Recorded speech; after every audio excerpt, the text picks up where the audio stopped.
My name is Mike Andes. I'm the founder of Augusta Lawn Care, where we do over $50 million a year mowing grass. Today, we're doing a turnaround for Justin from Local Fountain Experts that has a very specialized service, fixing fountains. It's very hard to find employees, and he's having a hard time being able to grow the business without him having to do all the work himself. Let's see if we can simplify the services, make it more profitable, and actually allow him to grow, because he's getting leads literally from the entire country. Let's go. Yeah. So I kind of already got a little bit of the synopsis, and 104,000 revenue last year. Looks like you got a couple part-time employees. You got the wife and 4 kiddos. Let's go. Yeah. And so, maybe kind of let's just jump right into it. Kind of what I can help with, and we'll go from there. Yeah, I think the biggest thing is, like, and everyone kind of told me this, that you kind of get to a point with a business where it's like it's easy in the sense of like your time isn't 1,000% taken. It's only 100% taken. But we've kind of hit the 1 year mark, and I feel good about what we did in the first year. We worked really hard. I hit the ground running with, doing door to door as much as possible. It's kind of different for me because not everybody's got a fountain, but so we did pretty well. Month 1, we were able to do $4,000 in jobs in the first month of the business existing, before there was even a website or anything. So I was happy about that. And we did good, but I'm kind of trying to figure out what's the next things I need to be focusing on going forward into year 2. Obviously, like, because I have a wife and kids, I left the job, a perfectly good paying job, to do this on my own. I was doing the same thing just for somebody else, and I left to go do it myself. And it's like I have no choice but to make it successful so I can provide for my family. And my long-term goal with it is just to never touch a fountain ever again. That's kind of my long-term goal. I love it, but it's just kind of like, that's the thing, like, get to a point where I don't have to be the one being destroyed in the Florida sun every single day. But yeah, so that's kind of where we're at. So it's just trying to figure out what I need to be focusing on to make the goal for the next year and continue to grow the business, make it so that the guys that have working for me can become full-time, all that kind of fun stuff. Okay, cool. And so right now, out of the revenue that you're making, let's call it 100 grand or so. What percentage of that is installs versus like maintenance and repairs? So, I can tell you if I can find where I saved it. So maintenance, we're doing about, as of right now, we're doing, I can't find where I saved it, but we have about, as of right now, we have about $37,000 in maintenance on our books for a year, if you calculate the repetitive, because it's not always the same frequency. Every fountain's kind of different, but so we have about $37,000 in maintenance that we should earn if we got no other accounts, obviously, between now and a year from now. That's how much we can get in a year right now. As far as aid stalls, like right now, and it's not on the books because we haven't invoiced it yet, but we have a $34,000 project that we are probably 90% completed. It's a custom fountain build for a new house build that these ladies are building. It's already built and everything to finish some last minute. So we do big installs like that. So that's a big number, but it's only one time, if that makes sense. So hard to like gauge the frequency of that. But we have, so one time I was looking at it, I have like reoccurring customers are my highest revenue source right now. And that's not necessarily the maintenance, but a lot of our maintenance fountains break all the time. Doesn't matter what you do, they're just going to break all the time. So it's a great reoccurring, we're always fixing something, and we have like a couple large accounts that pretty much every month we're fixing something. We've got a big one downtown that's we're about to start a $20,000 paint job on to re-waterproof it, which is awesome. It's kind of like, but it's like a one-time project, but it's a reoccurring customer, if that makes sense. So yeah, I would say, like, from what I remember, and of course I can't find where I saved it, the number one source of income right now is projects, not maintenance. I think right now we've done,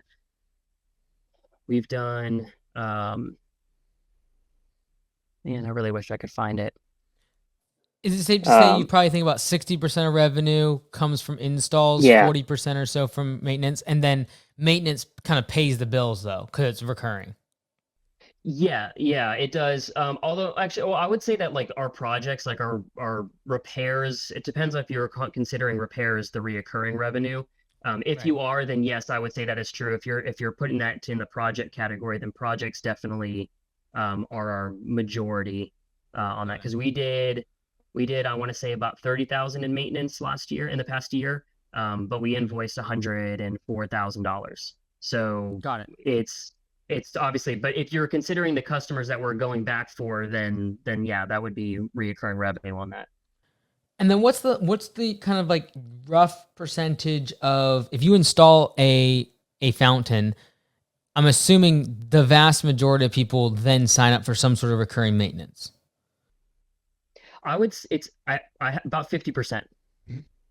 About Okay. 50% of people that we do like, and people don't reach out to us for maintenance because nobody in ever considers maintenance a thing until I tell them it's a thing. Right.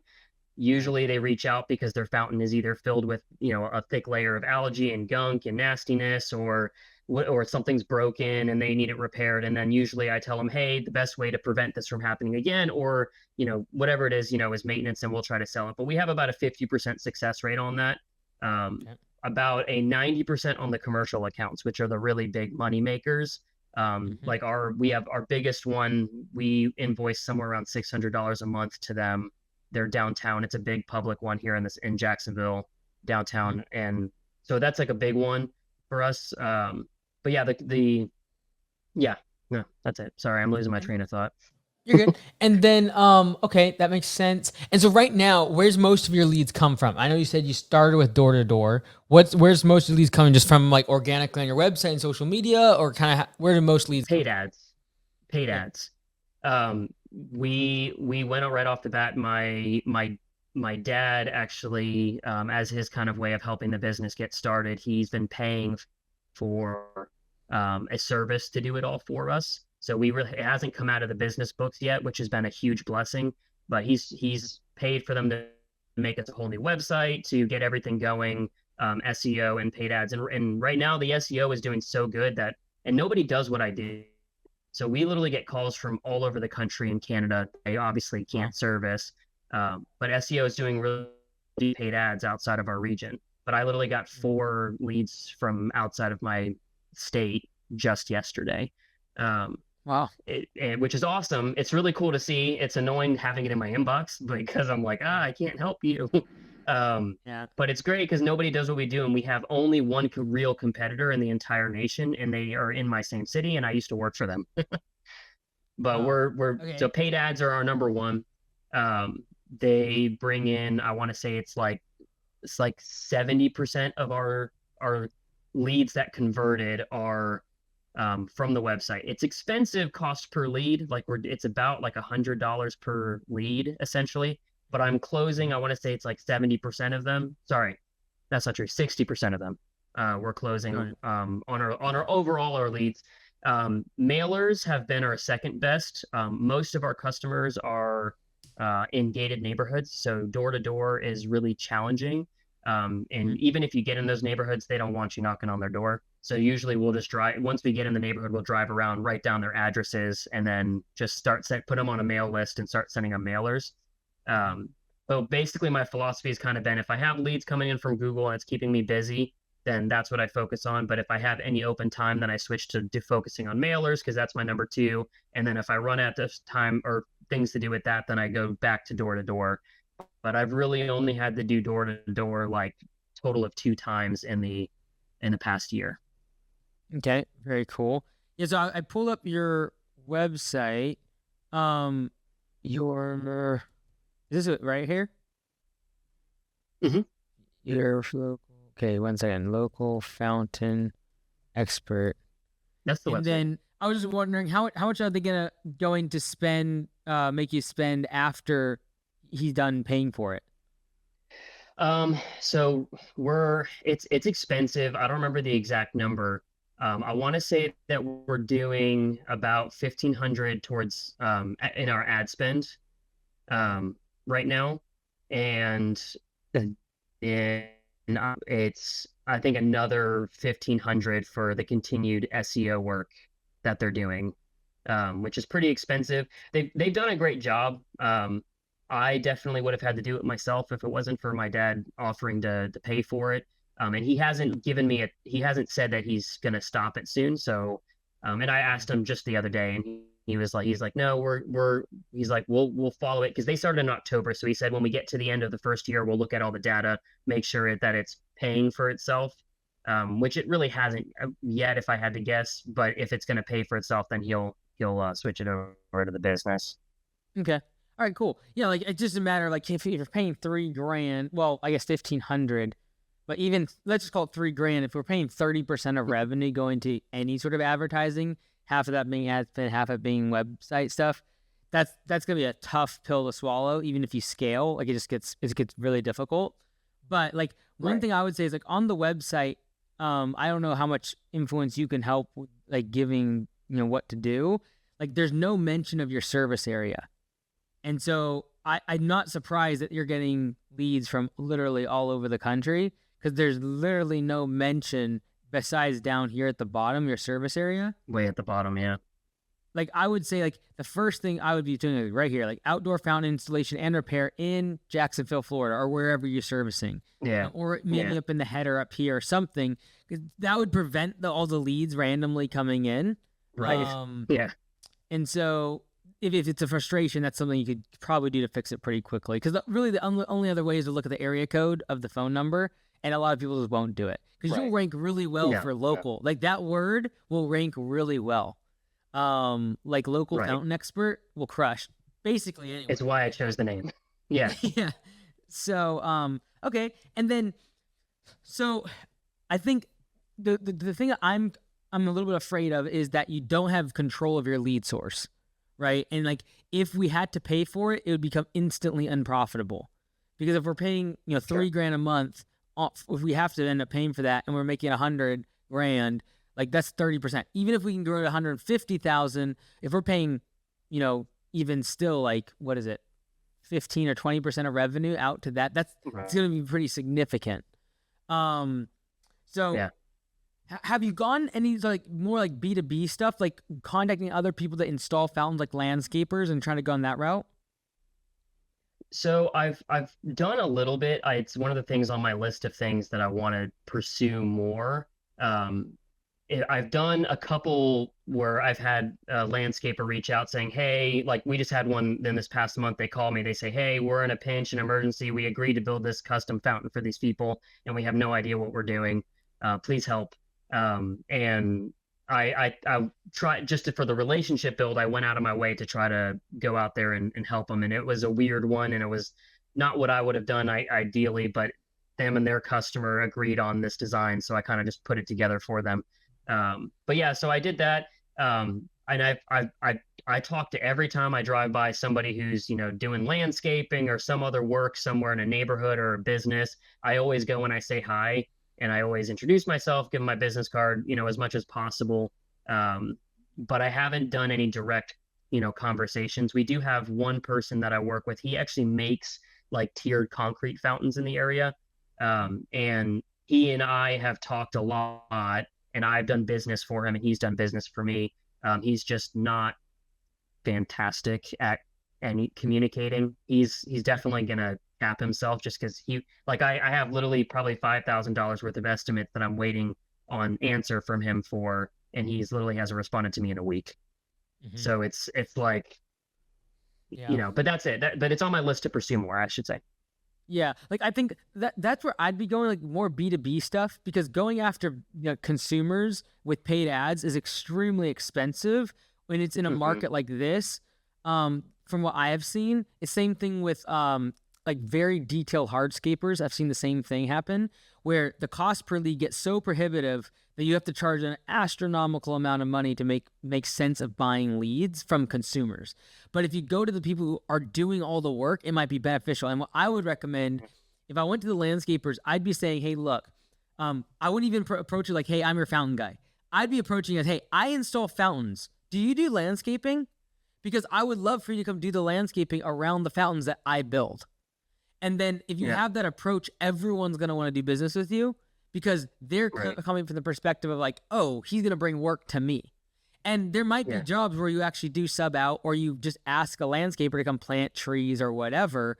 But really it's a matter of like getting your name in there on their radar is going to come a whole lot more, like much faster. If you come from the approach of I'm looking for a landscaper to do landscaping around the fountains that I build, right? Yeah. Because every single day they're doing landscaping. And if you can get in with them and the landscape architects, then you can just crush. And so even like landscape architects, do you usually do the design yourself or do you get a design from an architect? It depends. We have a lot of like pre-built fountains that we install, so there's not really a design. They kind of just pick it out and then we bring it and then put it in for them. The big one that we're working on, they actually had a design when they were doing, it's a custom built home, huge house, when they had part of their design, they said, hey, we want a fountain in the back courtyard. And they had their guys put it in their rendering. So they just sent me a rendering and I matched that. So it really depends. I don't have like that part down to a science yet of how, like, what's the best way to do that yet. Yeah, like I think it really comes down to what you want to build. Like if you want to build much more of like a custom build, very high end, fountain company, I would really go B2B. I'd be going to architects. So there's a guy in California that I know that does this specifically, and his ponds, like they start $100,000, and every celebrity will fly him all over the country just to get him his opinion on stuff. And he said the way he built is literally go to every single architect within 100 miles and be like, hey, I can install. You bring your landscape architect designs to me, and I'll make it happen. And so I would really go the B2B route if you're trying to do installations. The recurring side comes after the repair, either after the repair or after the install, right? Because then they actually know things break and they're like, or they built the rapport with you in the install, and they're like, you have to educate them on the process of maintenance. But going after maintenance on fountains is tough because people, like you say, don't reach out until something's broken. No. Yeah, they don't know. And so like if I was building a website, I'd be building around installs and repairs because the maintenance part people just don't even think about. And when you're doing the repair or you're doing the install, you then figure out maintenance on that side of things and try to sell that recurring package. But I would really go B2B, and I would really try to go after, like I'd go on LinkedIn and I'd just scrub every single landscape designer and every single landscape architect. I would then also search, like in Jacksonville, there's some big hardscaping and lawn care and landscaping companies. I'd get 100 of them, and I'd just doing, again, those people I'd be going more like, hey, would you be willing to do the landscaping on my fountains? If they say yes, you're like, fantastic, I'm going to keep you. If you ever need fountains on your designs, I know a lot of people don't install those themselves. I'm happy to be your guy. Just let me know. That would be like an easy way in. But on like the architects that do the massive builds, it'd definitely be worth building that relationship with them. And LinkedIn is a great source if they actually have like high-end firms that do the designs. Because, man, I've seen some fountain guys, like to your point, there's just not a lot of them. And like the ones that know what they're doing, people literally are willing to pay whatever because there's no one else to do it. Yeah. Yeah, and that's one thing like I've gotten from your videos recently is just with like charging more, because our first year I realized I just wasn't charging enough. And I raised my prices. I had cash helpers and I was adding, 25% profit on what I was paying them. And I just started charging per hour the same as what I charged for me per hour. And my acceptance ratio didn't change at all, like just a little bit. But yeah, people will pay if they want it, they'll pay for it. It's just really if they want it. That's just really it comes down to. Yeah. Like on a $500 repair or something like that, like it's so difficult to pay customer acquisition costs and then make sense of that. And so I'd just be going full into installations, building those relationships, and then every single person that has a fountain, you can upsell the installation pack or the maintenance package, and then you dial in your upsell, right? But I'd just be going full board into repairs, and like direct to consumer is gonna be very expensive on ads. And that's why, with the $1,500 you're spending right now, like a month, plus the $1,500 SEO, you're going after consumers. I'd really be going after your B2B and then build the relationship with the customer yourself to sell the maintenance, knowing that no one else can do it. Like, you're not competing with the landscaper. They can't do it. No. And so that's why I think you go straight to all these landscaping, hardscaping, and just, again, I would make it more like as if you're looking for a lead, a source, you're trying to give them a lead source. I think you could build that relationship. You get 50, 100 people that, like, every time a fountain is mentioned, they just tell the customer to go to you. That could be big. Yeah, that could be really good. Yeah, I think I like the idea of going through LinkedIn. I will say, like, our zero of our commercial accounts, which are our biggest paying ones, obviously, that's just kind of how it works. We've only gotten those through our paid ads from online. Like I've tried mailers and calls, because we do a lot of work in, like, property management companies, homeowner associations, similar to like what you would do with, like, commercial landscaping, lawn care, or anything for, like, a big neighborhood or something. A lot of them have fountains and ponds. They have fountains and, concrete fountains, whatever it is, basically. And the only way I've been able to find, and maybe there's a better way to go after them, but the only way I've been able to find to connect is when they find me, which is where the paid ads has really come in handy. On the residential side, like, we've done fantastic with the mailers. We definitely have gotten a lot from our paid ads, for sure. But when I know somebody's got a fountain, they're on my mail list. So I've got, 700 addresses that get mailers on a regular basis for me. It works on the residential, but it doesn't work. Do you have any suggestions on what's the best way to pursue the homeowners associations and whatnot, like, for the property managers and stuff? Yeah, like, to your point, property managers only reach out when there's a problem. Like, none of them are looking, like, forward facing.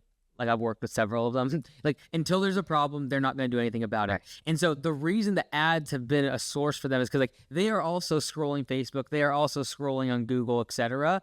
So, like, ultimately they're still a consumer, and then they find you and then they use you for their job. Like, right.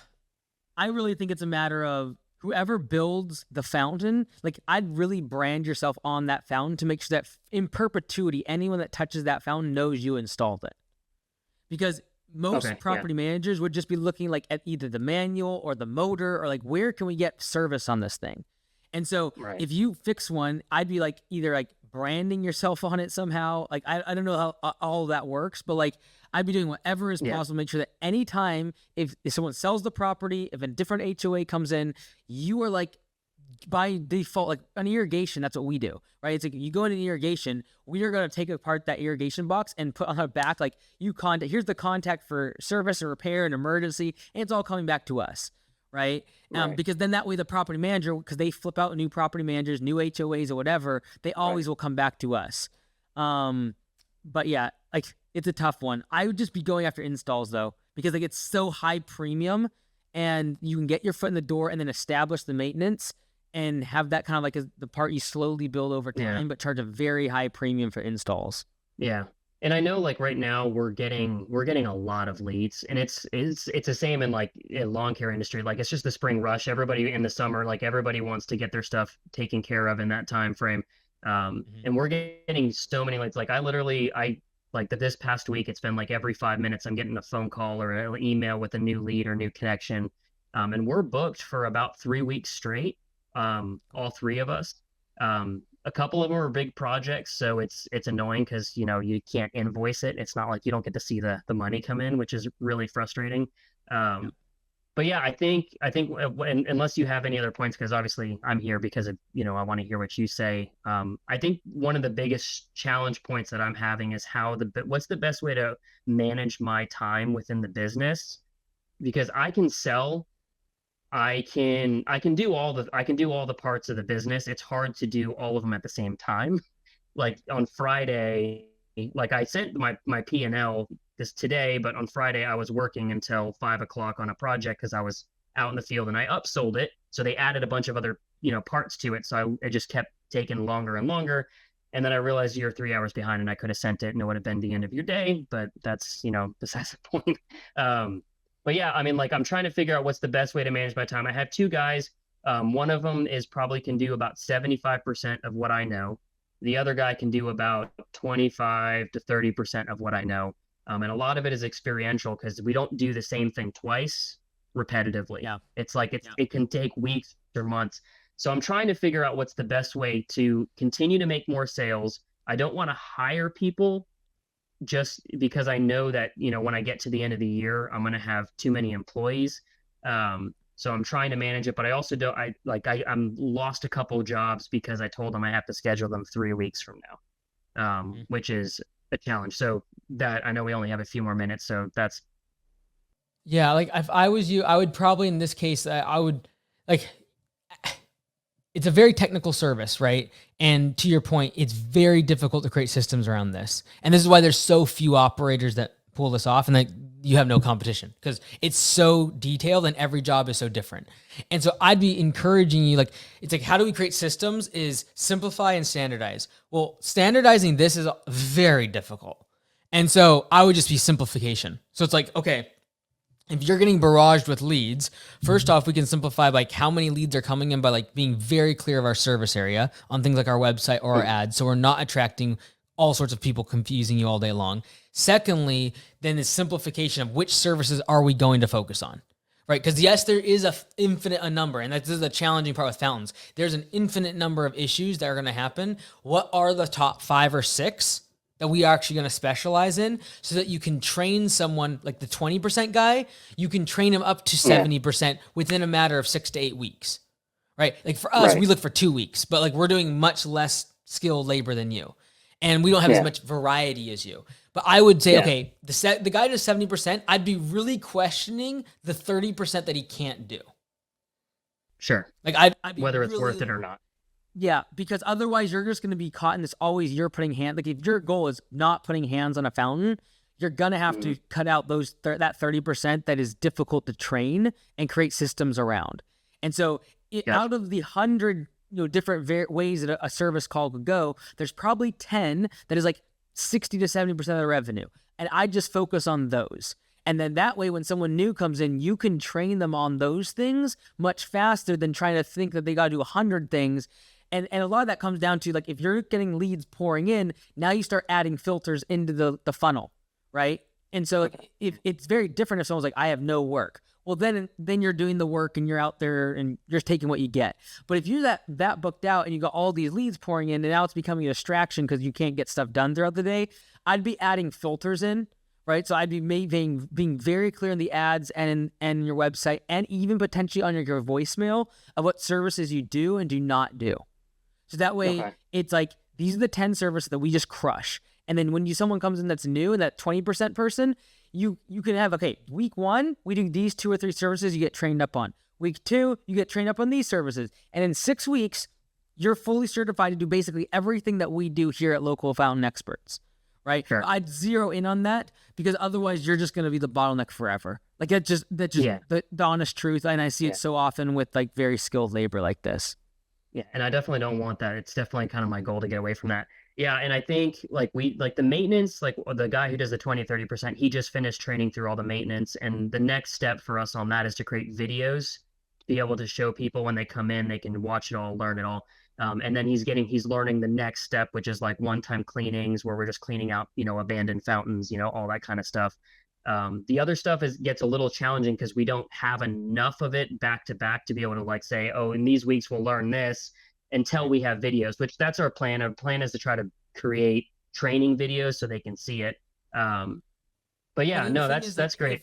If a lead doesn't come in for a specific service, but maybe once every few months, it's like, should we even offer it? Like because it becomes so infrequent that if you're gonna scale, you can't get enough employees to actually get trained in these services. You'll just end up always being on the job. Because if you can't, like in the frontline labor position, if you can't make someone efficient and profitable within a couple months, like we're gonna have trouble if you're still having to do their services. And so I would, especially because leads are pouring in the way they are, I'd get ruthless about like, what are the actual services that come in frequently, we make good profit on, and I can train someone else on. Yeah, for sure. And that's why fountains are tough, man. That's why people don't do it. It's so usually owner operator built because people don't know how to create the systems around it. So like if you had a GoPro with a little stand and you're like, hey, this is going to be this type of service. And then you just GoPro the whole thing and train it. Yeah. And then you had 10 of those. And it's like, hey, these are the ones you watch over the course of 6 weeks. Then it starts to look something that could scale. Yeah. Well, and and my thinking long term is just to make it so that everybody can learn from kind of the most basic to the more complex. They can kind of see it all before they ever have to put their hands on it and go out and do it with somebody. But yeah, no, I think the B2B is a great thing for me. I think if I put some more effort into that, and then trying to scale down what I'm doing to the most profitable. So I just got to figure out what I got to go through, which I have an idea. It's just, confirming more what that is. That's the hard part about SEO and paid ads too, is you get a very wide funnel. And so you do get a lot of random leads. The nice thing about B2B is like you reach out and you make clear, like, these are the services we offer.